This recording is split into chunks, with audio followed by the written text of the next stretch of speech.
My name is Samantha. I've always enjoyed making something with my hands, and at 38 years old, I've recently become obsessed with making hair accessories. I've made too many for myself to wear, so I'm selling them online.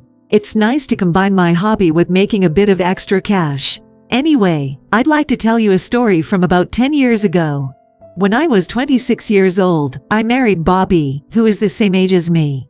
For about the first 2 years of our marriage, things were pretty smooth, I think. But after those 2 years, to put it bluntly, my Louise started becoming a handful. From our engagement, she always said I'm looking forward to seeing my grandchildren. Louise, who lost her husband early on, seemed a bit lonely when her only son got married. She seemed to overcome that loneliness by looking forward to having grandchildren. At our wedding, she even said, "One day, your children will be starting their own journeys too. You'll feel just like I do now, so get ready. You better get serious about getting pregnant once you're settled." She kept telling me such things. I could understand where she was coming from, so I used to brush it off with a laugh, saying you're jumping the gun even if I felt a bit uncomfortable. But as time passed, Louise had been acting noticeably different. The first sign was an unexpected phone call. Of course, the caller was Louise, but getting a call from her was unusual. Even though she is my we were not very close. Ever since we got married, we had maintained an appropriate distance. We only visited her twice a year, for summer and Christmas holidays, and otherwise only communicate when there's something up. Our relationship had been like that. "Samantha, do you know about coral?" "What? Oh, you mean coral from the ocean?" "Yeah, I know it." I was worried I misheard her or misunderstood her question because she asked me out of the blue. I got confused. Coral is said to be good for fertility. I saw it on a shopping channel. Maybe you should get one. Well, I don't really wear jewelry, apart from my wedding ring. In the first place, I had never thought of buying coral on a shopping channel. It was not even my taste, so I didn't want it. What on earth got into her all of a sudden? Oh, really? It's good for fertility, though. I never expected her to seriously believe in the fertility charm. But I finally realized that she recommended coral because she was eager to have grandchildren. If she was serious, that's quite the roundabout way to approach fertility. After that, Louise went on and on about having children, and her pride as an experienced mother, and it took about an hour to finally hang up the phone. It was a lot to handle, being pushed this much just because she wanted grandchildren. Maybe I should look online to see if there's a doll that looks like a grandchild. While aimlessly browsing Amazon, I was thinking about how exhausting it would be to hear such nonsense in the future, and just felt overwhelmed. Then, it was a week later. Louise came to our apartment. Realizing my husband had the day off, she was overly joyful, exclaiming, "Perfect timing. Take a look at this." Names like Olivia and Liam seem to be popular these days. She showed me a book titled Happy Baby Name Dictionary, and my spine chilled. We hadn't even had a baby yet, but she was trying to name my imaginary baby. I almost blurted that out but held back. "But I think Dragon is a cool name, isn't it?" I didn't want to give my child such bizarre names. Louise had overthought this imaginary baby's name. If a real baby were to be born, she would get so excited and suggest names even more bizarre. I shuddered at the thought. I couldn't help but worry about the future. "Samantha, you should drink this from today." Saying that, she handed me a box with writing in a language I couldn't recognize. It was obviously suspicious. I bought it online. It's tea blended with 40 different herbs, said to be good for fertility. That was why it had such a strange smell. I didn't try it, but if I did, it felt like I'd lose my sense of taste at the cost of getting pregnant. I glanced at Bobby for help, but he just said, "You can do it, Samantha. Fertility is not only a women's issue." But he sounded like it wasn't his issue at all. I thought we had to work together as a couple, but I stayed silent, saying something wouldn't change the situation here. Then, Louise pulled out from her large bag a stork-patterned, a ladybug necklace, a t-shirt with a lotus painted on it, and a peacock-colored skirt. The shoes were bright red flats. Guess what? From head to toe, they were full of motifs associated with fertility. It was a complete baby blessing outfit. It seemed awful, though. If I walk outside in the outfit, there was no doubt I'd be seen as a strange person. Definitely no one would approach me. It was obviously weird. To top it all off, she left behind a very creepy doll, claiming that people who got this doll got pregnant. It seemed she was recommended this by a fortune teller at a local fair. It looked so creepy that it would make a baby cry. She definitely got swindled. After Louise left, it goes without saying that I was dumbstruck looking at the weird things she brought. It was half a month after that incident. I caught a nasty cold for the first time in years.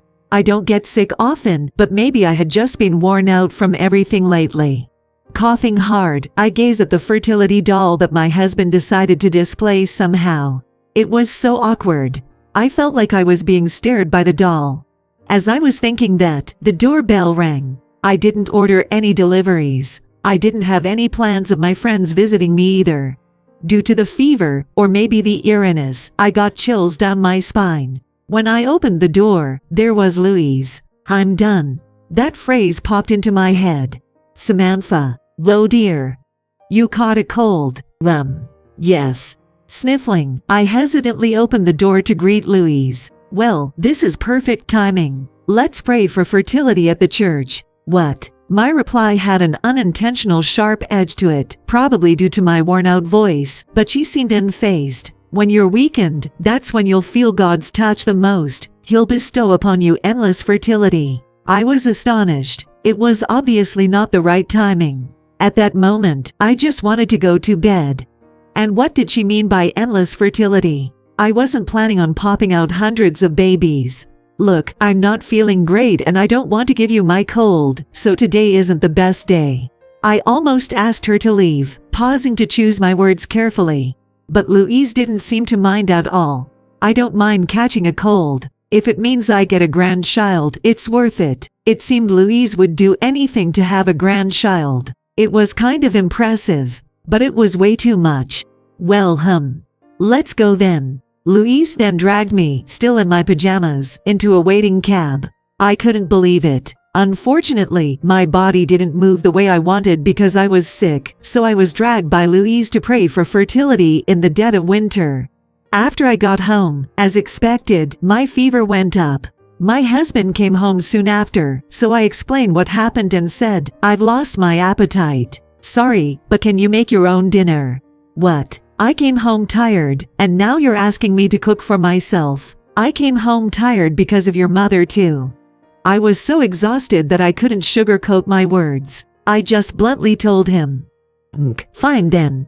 What did he mean by fine? That grunt was also so annoying.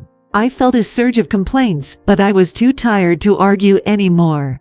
I just wanted to go to bed. It was difficult for me to speak because of my cough. I couldn't deal with him. After that, even though my fever subsided, my cough persisted for a while. It eventually led to a diagnosis of early-stage pneumonia.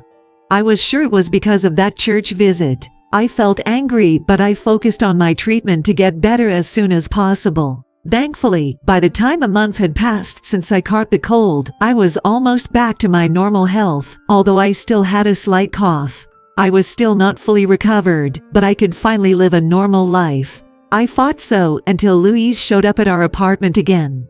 Damn it, my inconsiderate husband just let her in without a second thought. Even though she is my mill, she can't just walk in any time. It was so frustrating. To top it off, as soon as Louise entered the living room, she looked at me and said, "So, did you get pregnant with my precious grandchild yet?" I knew that the only thing she cared about was whether I got pregnant or not. She expected me to get pregnant even if I had been struggling with pneumonia. Maybe she believed that I actually got endless fertility. No way. Considering my recent health issues, I wasn't exactly in the best shape to try for a baby. Besides, it hasn't been that long since then. Biologically, it's quite tough in many ways. What's with the attitude? I've always felt this way, but don't you think you're not trying hard enough to get pregnant? You need to be more serious about it. Well, if I was constantly being pushed like this, it would obviously lower my motivation. But I didn't tell her that. I've been waiting for a grandchild for so long. I might pass away if you took too long. Are you infertile? If that's the case, please divorce quickly. I want Bobby to have a child with a new wife. I was taken aback, but I saw an opportunity. Sure, let's get a divorce then. What? Bobby looked shocked. Oh, that was quick. I had a feeling this might happen, so I even prepared the divorce papers. Come on, sign them now. All right then. No, wait, Samantha. Mom. I agreed to get a divorce, and Louise seemed happy. And then there was my panicking husband. When Louise and I, unusually in sync, asked him, "Got any complaints?" my husband fell silent. That was how I got a divorce. To be honest, I was also getting sick of my husband not being on my side, and I had been contemplating divorce ever since the incident when I caught a cold. So, I had no doubts. Fast forward 3 years. Walking around town, I suddenly heard someone shout, "Oh my God." Looking around, I saw Bobby and Louise. Samantha. What's going on here? I was momentarily confused, but when I followed where Louise was pointing, I immediately realized, oh, I'm pregnant. After I announced my divorce that year, a former co-worker from my old job, hearing the news, invited me out for dinner.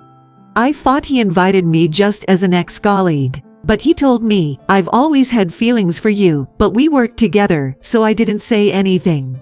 Then you got married." At first, I thought dating was too much of a hassle and held off, but gradually, I started to think, maybe I should give this a shot, and we began dating.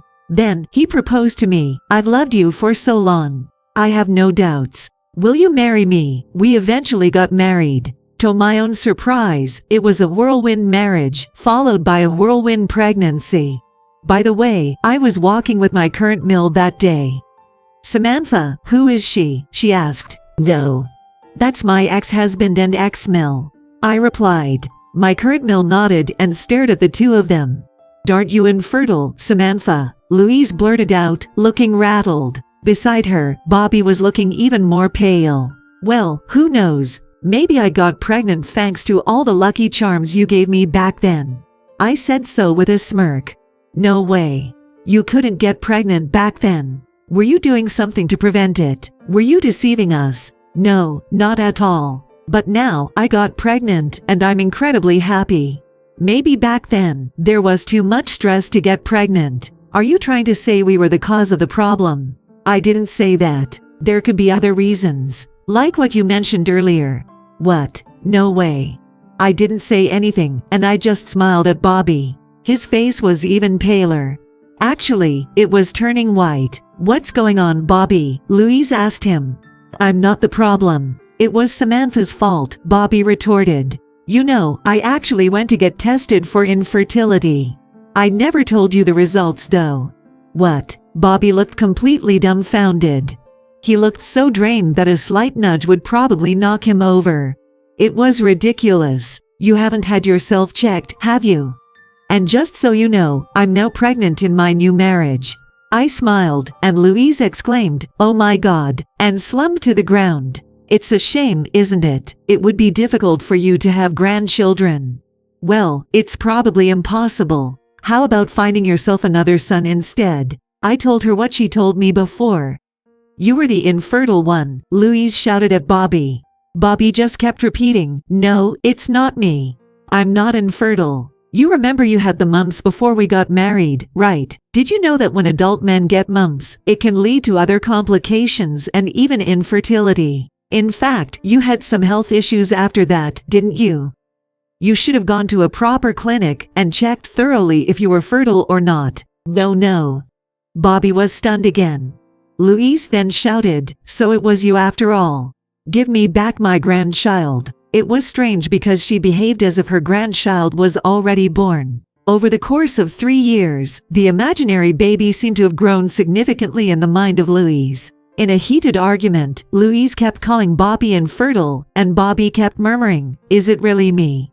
Am I infertile?" Watching this chaotic scene, I felt once again, I'm glad I got divorced. Well, if you guys want to fight amongst yourselves, go right ahead. I'll be going back to my new home with full of love. Oh yes, my current mill will be naming the baby. Isn't that nice? When I said that, Louise started crying out. It was supposed to be my grandchild. It was embarrassing, so I just ignored her and left. After a while, Bobby contacted me as if he just remembered something. He said, "Can we remarry? I don't mind even if you have a child." It was utterly ridiculous. Eventually, Louise took Bobby to a medical checkup. It turned out that he was indeed infertile. Well, I had suspected it all along.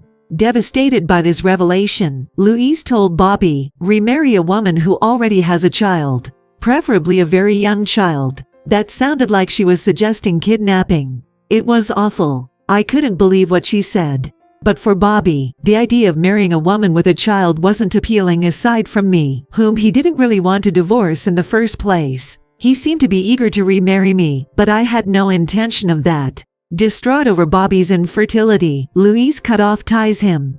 Bobby blamed Louise for all his miseries. So, he also stopped contacting Louise. From the messages I got from Bobby, it seemed both he and Louise were lonely and wanted to reconcile, but neither felt they could do so unless he had a child. I always thought that day would never come, and even 10 years later, seeing Bobby on SNS, he was still single. He looked very old because of all the stress. Maybe he also felt lonely because he wasn't seeing his only family, Louise. It seems Louise, having cut ties with her son, also has been spending a lonely life with no one to rely on even when she fell ill. They should just apologize each other and reconcile. On the other hand, I've had 3 children with my current husband. The first was named by my current mill, the second by my current Phil, and the third by my husband and me. Their names are Olivia, Emma, and Charlotte. Everyone had a similar sense of naming, so they never suggested bizarre names like Dragon. Having 3 young children was challenging at first, but with the help of my current mill and Phil, and my current husband who, despite his busy work schedule, took care of most household chores, I didn't feel stressed. My current husband earns much more than Bobby, so we live in a nice condo where my in-laws also live. It's an ideal environment to focus on raising our kids. Maybe that's why we were blessed with 3 children. My life is much better now compared to when I was living with Bobby. All of my daughters are quite tomboyish, even getting into fights with the boys in the neighborhood, but they are just too adorable. They're the reason I started making hair accessories. We're going to an amusement park with my in-laws tomorrow. I can't wait to spend a great time with my loving family.